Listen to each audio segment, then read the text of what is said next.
Well, alright guys, welcome back to the channel. Yep, I've done it again. More junk. What am I going to do with it? I don't know. So, here we go.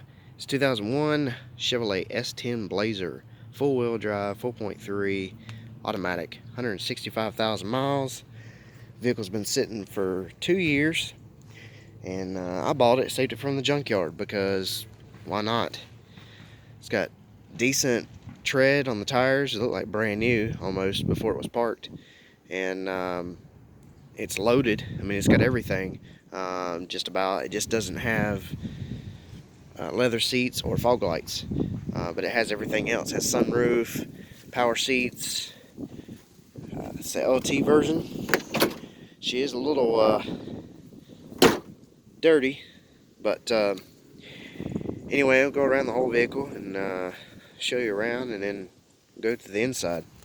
So yeah, it's set underneath the tree for that long, and it's muddy too as well, and I put a tag on it just because I have neighbors around here that like to not be so nice, because I live in the city limits, so gotta put something on there just to make it look like it's got a tag on it.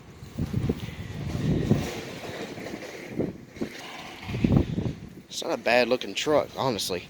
The doors are the hinges and pins are wore out on the driver door and the passenger. Both of them have a little bit of play, and they don't shut as well. As you can tell, the gap right here and right here. But I guess we'll go ahead and start here. And a little squeaky. And the doors don't stay open either. The woman had cats, and the cats got all in here. And man, I'm telling you, the smell is not pleasant. I'm gonna have to bomb this thing, and the seat, I'm not even gonna clean that seat. I'm just gonna replace it. It is powered, but yeah, I'm not even gonna screw around with that. That's not happening. There's too much hair. I mean, so much hair in it. The carpet's got to be ripped out. I'm gonna vacuum everything just so my allergies will not bother me so bad. But other than that, the carpet's got to be ripped out. Both front seats are going to be ripped out. I got to take a console out. That's going to be cleaned. There's peanuts in the console. There's spider webs. There's hair. She had like 4 cats, and they kind of like got in here somehow. There's mold going on here. See how it shuts. This one kind of pops open. It doesn't. There's too much of a gap there. It's like it's been hit. Same way here. This will clean up. The door panels I know will clean up. It's the seats that I'm not really too fond of, especially that floor. Golly, that is just downright disgusting. And if you go back on the channel, you'll see a 96 Dodge Grand Caravan that I kind of went through the same thing with it. It sat for about 3 years, and the lady had cats as well, and they got all in there, and it smelled like cat piss. It was awful. So yeah, just go back on the channel and check that video out. I got that van running and driving and fixed it up and sold it not long after that. But hood shocks are kind of, well, they're there. They hold a little bit. They're not the greatest, but they're better than nothing. It does have the cover, and it does work. It goes all the way across. Got the jack and the stuff to change the tire if I need to. It's got a nice donut underneath, thick tread, so that's always a plus.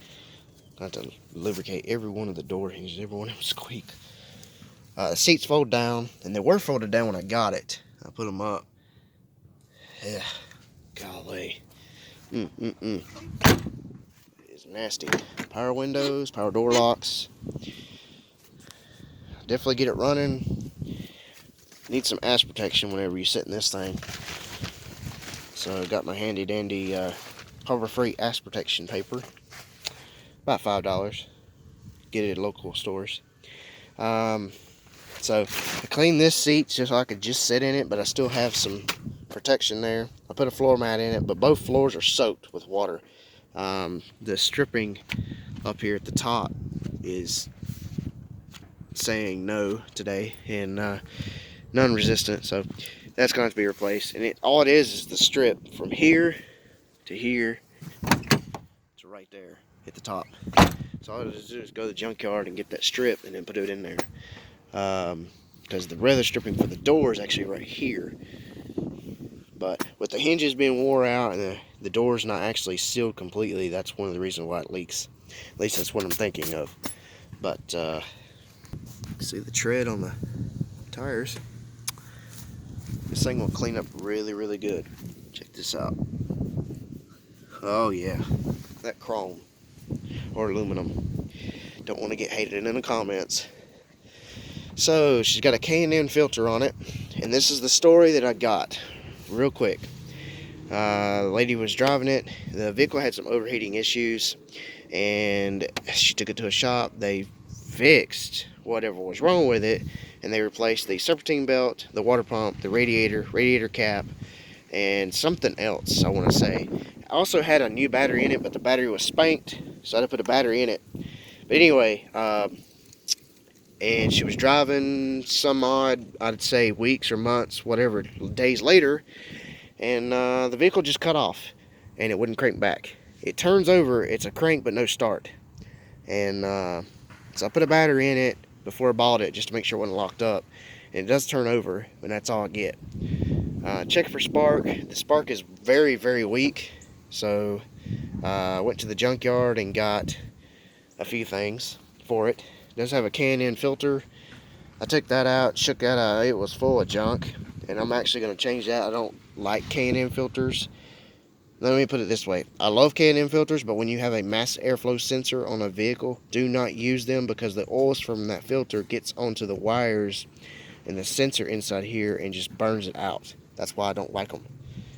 Other than that, I don't have nothing against K&N. They're really nice filters. They filter well. But EGR valve looks pretty new. A little crusty. Water pumps seen better days. Even though it's new, it's crusty.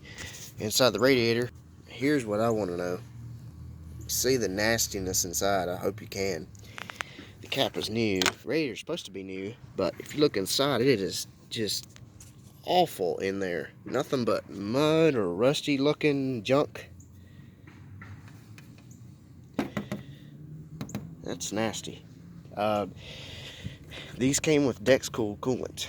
Now, with it being replaced and there's no coolant to the top, I don't know if it actually has Dexcool back in it, or if they actually put green in it, or what. I'm not sure. It looks like green, or maybe yellowish, or maybe even water for all I know. I'm not sure. I've got to contact the owner that had it and see what she had in it.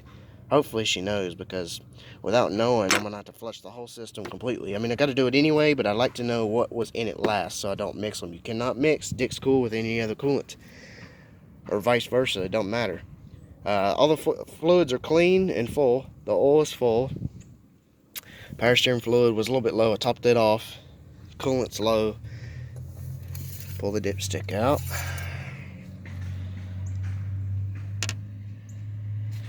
Of course, the camera's not wanting to focus today, but you can see the oil is not that bad. It's like a little bit of a brown, and that's fine. It's normal. So I did try taking some brake cleaner and spraying it down its throat with the lid off, straight into the throttle body with the wide open, and it wouldn't do nothing. Wouldn't even cough, spit, sputter, nothing.